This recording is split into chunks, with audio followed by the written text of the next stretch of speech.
Team Access.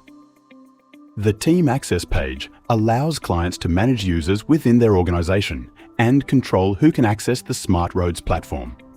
At the top of the page, the dashboard shows a summary of total team members, active users, and account owners.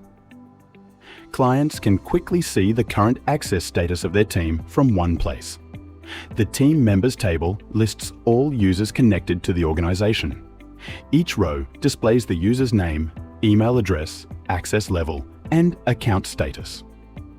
Admin users can also enable or disable accounts directly from the Actions section.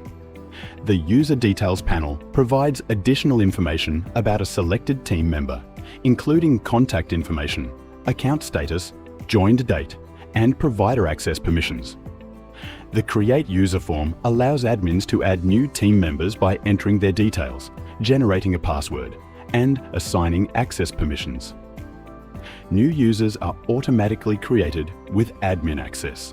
Overall, the Team Access page helps organizations manage staff accounts, control platform access, and maintain team visibility within the Smart Roads system.